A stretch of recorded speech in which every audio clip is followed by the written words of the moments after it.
میری انتہائی نگارش یہی ہے، تیرے نام سے ابتدا کر رہا ہوں۔ الحمدللہ رب العالمین، والصلاة والسلام علی رسول الکریم۔ یہ ویڈیو کا چھوٹا سا ایک شارٹ ہم پہلے لوڈ کر چکے ہیں، بہت ایک حساس ٹاپک ہے، تو اس پر اب تفصیل سے گفتگو کریں گے قرآن و سنت کی روح سے انشاءاللہ تعالی۔ میرے بھائیوں، عزیزوں، بہنوں، بیٹیوں، اس دنیا میں یا اس زمین پر زندگی گزارنے کے دو طریقے ہیں۔ ایک تو طریقہ یہ ہے کہ میں اور آپ اپنی مرضی کے مطابق زندگی بسر کریں، چاہے وہ زندگی انسانوں جیسی ہو، جانوروں جیسی ہو، جہاں مرضی ہے کھائیں، جہاں مرضی ہے منہ ماریں۔ جس طرح کسی جانور کو نہیں پتا کہ حلال کیا ہے حرام کیا ہے، ہمارے نزدیک بھی جو کچھ اچھا لگتا ہے وہ ہم نے جائز کر لیا۔ ایک زندگی یہ ہے، اس کے لیے بھی ہم آزاد ہیں، کر لیں، مگر چاہے ہم ایمان والے ہوں یا نہ ہوں، حساب ہمیں اس کا بھی دینا پڑے گا اور سب کو دینا پڑے گا۔ دوسری زندگی وہ ہے کہ جب ہم اپنی عقل اور شعور استعمال کر کے اس بات کا اقرار کرتے ہیں کہ اللہ میرا رب ہے اور محمد علیہ الصلاۃ والسلام میرے رسول ہیں اور آخری رسول ہیں اور قرآن میری کتاب ہے۔ اب میرے پاس اپنی پسند سے زندگی گزارنے کا کوئی حق نہیں رہا۔ پھر سن لیجئے، اب میں قابو ہوں۔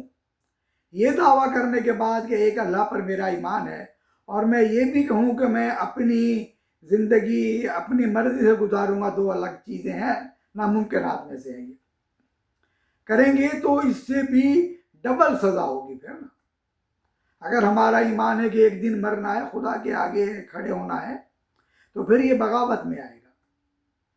ایک مسلمان نے جب اقرار کر لیا کہ اللہ میرا رب ہے، تو اس نے یہ بھی اقرار کیا کہ کتاب اس نے بھیجی ہدایت کے لیے، اور اس کتاب کے مطابق ہی میں اپنی زندگی گزر بسر کروں گا انشاءاللہ تعالی۔ اسی میں وہ موضوع ہے شادی کا کہ ہم شادی کس طرح کریں۔ کیا ایک مسلمان مرد جہاں چاہے شادی کر سکتا ہے؟ نہیں، ایسا نہیں ہے۔ کیا ایک مسلمان عورت اپنی مرضی سے جہاں شادی کر سکتی ہے؟ ایسا بھی نہیں ہے۔ ایک مسلمان مرد اپنی مرضی سے وہاں شادی کر سکتا ہے جو اسی جیسی کلمہ پڑھنے والی عورت ہوگی، اور ایک مسلمان عورت بھی وہیں اپنی مرضی سے شادی کر سکتی ہے کہ وہ شوہر بھی کلمہ پڑھنے والا ہو۔ اگر ایسا نہیں ہوگا تو اللہ کے حکم سے بغاوت ہے۔ اللہ نے قرآن میں فرمایا مردوں کے لیے وَلَا تَنْكِحُوا الْمُشْرِكَاتِ حَتَّى يُؤْمِنْ، مردوں سے کہا کہ وہ مشرک عورتوں سے شادی نہ کریں جب تک وہ ایمان نہ لے آئیں، اور مسلمان عورتوں سے کہا کہ وَلَا تُنْكِحُوا الْمُشْرِكِينَ حَتَّى يُؤْمِنُوا، تم ان مردوں سے مشرک سے شادی مت کرو جب تک کہ وہ ایمان نہ لے آئیں۔ جب اللہ کہہ دیتا ہے کسی چیز کے بارے میں، منع کر دیتا ہے میرے بھائیوں، تو وہ چیز حرام ہو جاتی ہے۔ اللہ نے مسلمان مرد سے مشرک عورت سے شادی کرنے کو منع کر دیا، اور مسلمان عورت سے ایک مشرک مرد سے شادی کرنا بھی منع کر دیا۔ اب دوسری صورت یہ ہے جو اللہ نے بتائی مسلمان مردوں کے لیے، وَالْمُحْصَنَاتُ مِنَ الَّذِينَ أُوتُوا الْكِتَابَ مِنْ قَبْلِكُمْ، مسلمان مردوں سے کہا ہے کہ اہل کتاب میں جو پاک صاف عورتیں ہیں آپ ان سے بھی نکاح کر سکتے ہو، مگر پھر فقہ نے بتایا کہ اس میں کیا کیا باریکی ہے، کیا کیا خرابی ہیں، وہ بھی پیش نظر رہنی چاہیے۔ مگر اللہ نے مسلمان مرد کو اپنے اہل کتاب عورتوں سے شادی کرنے کی اجازت دی ہے، مگر مسلمان عورتوں کو اہل کتاب مردوں سے شادی کرنے کی اجازت نہیں دی۔ کوئی یہ سوال کر سکتا ہے عورتیں کہ کیوں نہیں دی؟ اللہ اکبر! دیکھیے، یہ تو اس کی ذات نے کہا ہے تو ہم یہیں تک کہہ سکتے ہیں کہ اس نے منع کر دیا۔ اسے ہر وہ چیز اس نے اپنے بندوں کے لیے حلال کی ہے جس میں اس کے بندوں کا فائدہ ہے، جس میں اس کے بندوں کی بھلائی ہے، جس میں اس کے بندوں کی خیر ہے، چاہے ہم اس رمز کو سمجھیں یا نہ سمجھیں۔ اسی طرح جو چیز منع کر دی، اب اس کی حکمت ہماری سمجھ میں آئے یا نہ آئے، وہ منع ہو گئی ہے، ہمیں نہیں کرنی وہ چیز، ہمیں اس کے حکم کو فالو کرنا ہے۔ یہ سوال، یہ بحث ہم نے اس لیے کی کہ ایک مسلمان بچی کا کیا کہنا چاہیے، براہ راست تو نہیں، کہیں سے میرے پاس سوال آیا کہ میں ایک ہندو سے شادی کر چکی ہوں اور میرے اس سے میری اولاد بھی ہے، میں کیا کروں؟ میرے بچے مسلمان بیٹی کی طرح ہو، بیٹی ہو تم، آپ نے جو یہ فیصلہ کیا تھا سوچ سمجھ کر کیا ہوگا کہ آپ کو پہلے نہیں پتا تھا کہ ہم کیا کر رہے ہیں یہ نا۔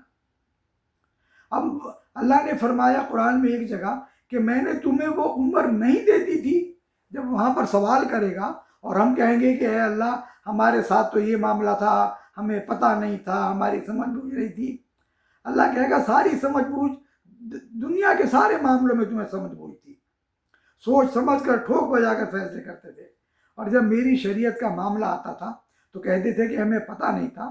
پھر اللہ نے یہ لفظ کہے کہ میں نے تمہیں وہ عمر دے دی تھی جس میں تم ہر کام سوچ سمجھ کر کرتے تھے، تو یہ کام بھی تم نے سوچ سمجھ کر کیا نہیں کیا۔ بس اس موضوع کی ہماری یہی گفتگو ہے۔ ہم مسلمان بہنوں اور بیٹیوں سے، بھائیوں سے اور بیٹوں سے، یہاں امریکہ میں بھی میں دیکھتا ہوں بہت اچھے اچھے گھروں کی بچی ہیں جن کے ماں باپ 5 وقت نمازی ہیں، عیسائیوں سے شادی کی ہوئی ہے۔ جس طرح وہ شادی نکاح حرام تھا، اسی طرح کسی بھی غیر مرد سے نکاح یہ حرام ہے۔ یہ میں نہیں کہہ رہا ہوں بھائی، یہ اللہ کا حکم ہے نا، اور وہ ان کے ساتھ رہ رہی ہیں۔ اس بچی کو تو پھر بھی اس کا ضمیر جاگ گیا، اس نے سوال کر لیا یا کہ کیسے ہی، کتنے ہی اللہ معاف کرے، ہم تو یہ گفتگو ہو رہی ہے تو اس لیے گفتگو کر رہے ہیں کہ جب بھی ہم میرے کیا کہنا چاہیے عزیزوں، دوستوں، بہنوں، بیٹیوں، جب بھی ہمیں کتاب اللہ کا علم نہیں ہوگا، ہماری زندگی جانور کی زندگی ہوگی۔ اگر ہم صرف نام کے مسلمان ہوں گے تو ہمیں معلوم نہیں ہوگا پھر کہ کس چراگاہ سے ہمیں گھاس چرنی ہے۔ یاد رکھیے، ایک گاؤں میں رہنے والا بھی اپنی بکری کو اور جانور کو دوسرے کے کھیت میں جانے سے روکتا ہے، چاہے وہ پڑھا لکھا ہے یا نہیں ہے۔ ہم کس قسم کے مسلمان ہو گئے کہ ہمیں اتنا بھی شعور نہیں ہے کہ اللہ اور اس کے رسول نے جو معاملات ہمیں منع کیے ہیں مجھ سے باز رہ جائیں۔ یہ تمام زندگی میری اور آپ کی تمام میرے بھائیوں اور عزیزوں، قرآن و سنت سے ماورا نہیں ہے یہ۔ ہم یہ نہیں کہہ سکتے کہ ہم یہ کریں گے، یہ نہیں کریں گے۔ کلمہ پڑھنے سے پہلے ہر کسی کو جو چاہے حق ہے وہ کرے، بھگتنا وہ بھی پڑے گا، اور کلمہ پڑھنے کے بعد اگر وہ ایسا کرے گا تو اس کا دگنا حساب ہوگا۔ میرا رب ہمیں توفیق دے کہ ہم اس کے کلام کو سوچیں، سمجھیں، پڑھیں۔ اگر نہیں آئے تو کم سے کم وہی محفلیں اٹینڈ کریں جہاں پر قرآن و سنت کی بات ہو رہی ہوتی ہے۔ میرا رب ہمیں ہر اس عمل سے دور رکھے جو اللہ اور اس کے رسول کی مخالفت میں ہو، اور ہر وہ کام کرنے کی توفیق عطا فرمائے جس میں اللہ اور اس کے رسول کی رضا ہو۔ آمین۔ وما علینا الا البلاغ وآخر دعوانا ان الحمد للہ رب العالمین۔